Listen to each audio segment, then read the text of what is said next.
మొక్కుకొని అప్పుడు వచ్చి ఆ పసక బలిలో ఆ రొట్టెని ఆ ద్రాక్ష రసాన్ని ముంచుకొని తింటూ వెళ్తున్నారంట వాళ్ళు. వాళ్ళకి మాత్రము కష్టం రాదు, మరణం రాదంట వాళ్ళకి. కానీ బలి అర్పించుకోకుండా, ఆమె ఉన్నారు ఇక్కడేనో, బలి అర్పించుకోకుండా, హల్లెలూయా, బలిని అర్పించుకోకుండా వారు తప్ప అక్కడ ఎవరు ఆ బలి పదార్థములు ఎవరు తినకూడదు. బలి అర్పించి అంటే బలి అర్పణ చేసి వచ్చి తిన్న వారికేనంట ఆ మరణముతో దాటి వెళ్ళిపోతా ఉంటారు. బలి అర్పించుకోకుండా కానీ తిన్నావా నీకు కష్టం వచ్చేస్తుంది, కష్టంతో కూడా వేదన వచ్చేస్తుంది, వేదంతో కూడా ఏదో ఒక రోగం వస్తుంది, రోగముతో కూడా మరణం వచ్చేస్తుంది. కానీ ధర్మశాస్త్రములో ఏం చెప్పబడినది? అన్యుడు ఎంత మాత్రమో అక్కడ ముట్టనీయకూడదు, అనీజుడిని ఎంత మాత్రం ముట్టనీయబాకు, అనీజుడిని ఎంత మాత్రం తాకనీయబాకు అని ధర్మశాస్త్రములో మోషే చెప్పాడు. కానీ ప్రత్యక్షతలో పౌలు అంటున్నాడు, బలి అర్పించిన వాళ్ళే తప్ప దాన్ని తీసుకోవాలా, బలి అర్పించిన వాళ్ళు మాత్రము తీసుకోకూడదు. ఎందుకంటే వాళ్ళకి మరణము రావచ్చు, హల్లెలూయా, లేదా రోగమైనా రావచ్చు, లేదా అపవిత్ర అయినా రావచ్చు. ఆమేన్, హల్లెలూయా. చూడండి, పసక బలి అంటే ప్రభుత్వాలు అంటే ఏదో ఆసమాసం కాదండి, చాలా భయంకరం. అది ఆయన చెప్పిన ఆజ్ఞ ప్రకారంగానే మనం తీసుకోవాలి. ఇప్పుడు ఆ అనీజనులు ఎవరయ్యా? ఆ బలి అర్పణ ఏందయ్యా? మార్పు చెందిన వారు ఎవరయ్యా అని నీ మనసులో ఉండొచ్చు అని ప్రవర్తిస్తున్నాడు. ఆ మనసులో ఉంటున్న బలహీనతని బయటకు తోసేదానికి అంటే ఈ రాత్రి కాలంలో వర్తమానం. ఆమేన్. చూడండి, అది ఏమిటంటే బలి అర్పించిన వారే తప్ప అక్కడ ఎవరు ఆ బలి పదార్థం ఎవరు తినకూడదు. కాకుండా ఈ సున్నతి చేయబడిన వారే కొత్త వారు కూడా కాదంట. మళ్ళీ సున్నతి చేస్తుండాలంట వాళ్ళకి, మళ్ళీ కొత్త వారు కాదు. ఆమేన్, హల్లెలూయా. సున్నతి వాళ్ళకి చేసి ఉండాలి, మళ్ళీ కొత్త వారు కాదు, బయట వారు కాదు. మళ్ళీ బయట వారు కూడా దాన్ని ముట్టుకోకూడదు, కొత్త వారు కూడా దాన్ని ముట్టుకోకూడదు, మళ్ళీ సున్నత లేకోకుండా ముట్టుకోకూడదు. వాళ్ళకి సున్నతి చేసి ఉండాలి. అయితే సున్నతి పొందిన వారే తప్ప దాన్ని మరి ఎవరినూ దాన్ని తీసుకొనకూడదు.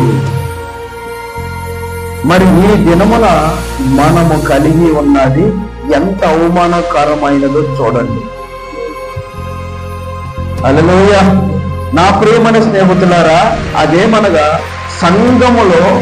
సంఘమునకు చెందిన వారందరూ ప్రభురాత్రి భోజనమును తీసుకొనుచున్నారు. సంఘములో సంఘానికి సంబంధించిన వారు ప్రభురాత్రి భోజనం తీసుకుంటున్నారు. అది తప్పై ఉన్నది.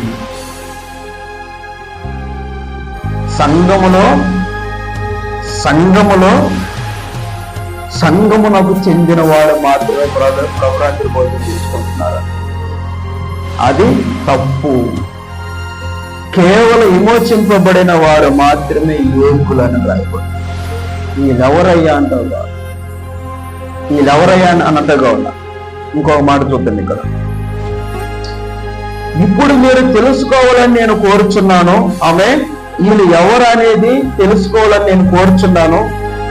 అది ఆ కార్యము జరిగినప్పుడు అద్భుతాలు చేయబడినవి, సూచక్రియలు మరియు మహత్కార్యములు మరి వారు బయటకు వచ్చినప్పుడు ఆమె అనేకులైన మిశ్రమ సమూహం బయలుదేరారు. అక్కడ ఒక కలగలుపు ప్రజల గుంపు అనే పరిశుద్ధ గ్రంథం చెబుతున్నది. వారిలో కొందరు విశ్వాసులు ఉన్నారు, కొందరు విశ్వాసించినట్లు నటించే వారు ఉన్నారంట. అక్కడ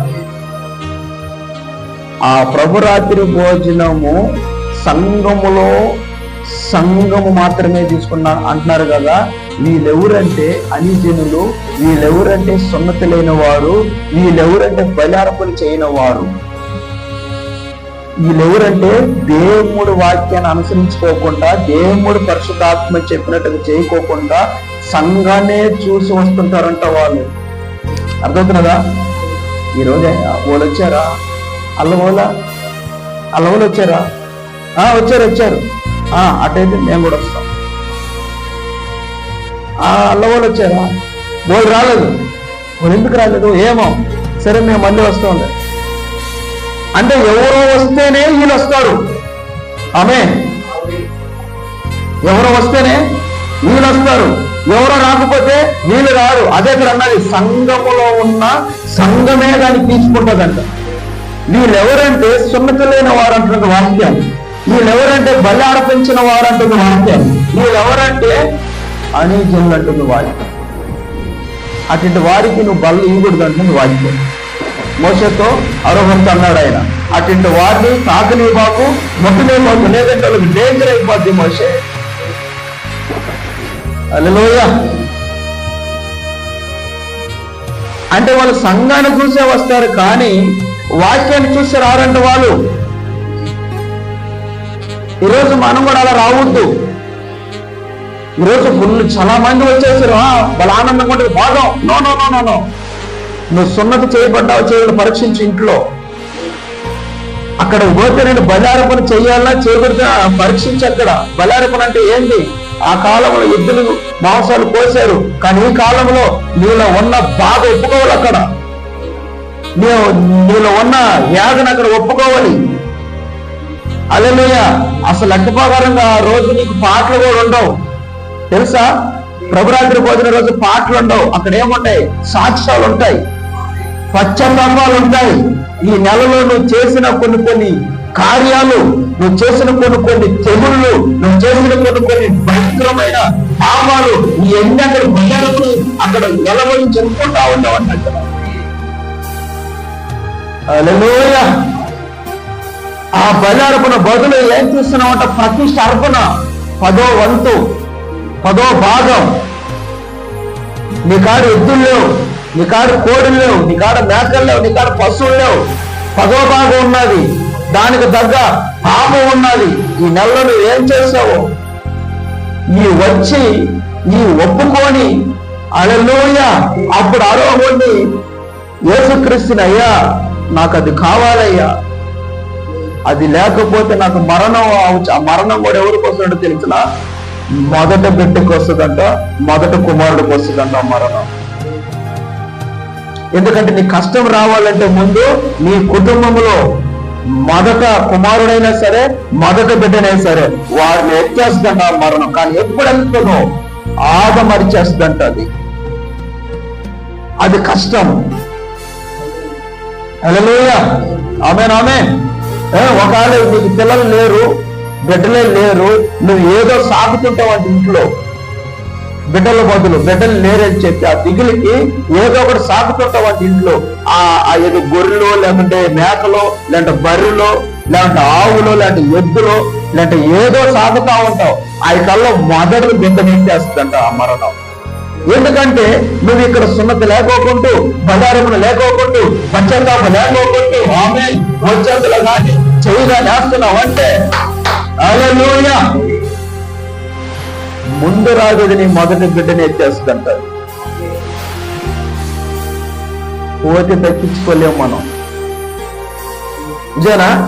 పోతే మళ్ళీ వచ్చేది కాదు. అది డబ్బులన్నా పోతే నువ్వు కష్టపడి సంపాదించుకుంటావు, పరువన్న పోతే కష్టపడి పరువు తప్పించుకుంటావు, చెమటన్న పోతే మళ్ళీ కష్టపడి చెమటని రప్పించుకుంటావు, రక్తం పోతే మళ్ళీ కష్టపడి చెడబెట్టి తిని రక్తాన్ని రాణించుకుంటావు, ఎలుకలు ఇరిగిపోతే ఏదో ఒకటి చేసి ఎలుకని కట్టించుకుంటావు. కానీ ప్రాణమే పోతే హల్లెలూయా ప్రాణం రాణించగలుగుతావా? ఆ తీసేది ప్రాణం మందు కూడా పీడంటాయినా. మొదటి బిడ్డని నీ కుటుంబంలో ఎవరైతే మొదటి బిడ్డ ఉంటారో ఆ మొదటి బిడ్డని ఎత్తేస్తాడంట ఆయన. కాదు నువ్వు చేస్తున్న యొక్క పాపకారం. ఆయన ఆల్రెడీ చెప్పేస్తాడు, నువ్వు ఎదుగుంటున్నావు కాబట్టి దాన్ని తాకకూడదు, లేదా నీకు మరణం రావచ్చు. నీకు కాదు, నీ మొదటి కుమారుడికైనా నీ మొదటి బిడ్డకైనా. ఆ వాక్యంలో రాయబడినది అది. హల్లెలూయా ఆమేన్. కానీ వీళ్ళ అలాగ రారంట అక్కడికి. సంఘంలో సంఘం అంటే సంఘాన్ని చూసి వచ్చి తీసుకునే వాళ్ళు ఉన్నారు, హల్లెలూయా. దేవుని చూసి వచ్చి తీసుకునే వాళ్ళు కాదంట, అందుకు వాళ్ళు కష్టాల పాలైపోయాయి. కష్టాల పాలైపోతే పర్వాలేదండి, మరణం వచ్చేస్తుంది.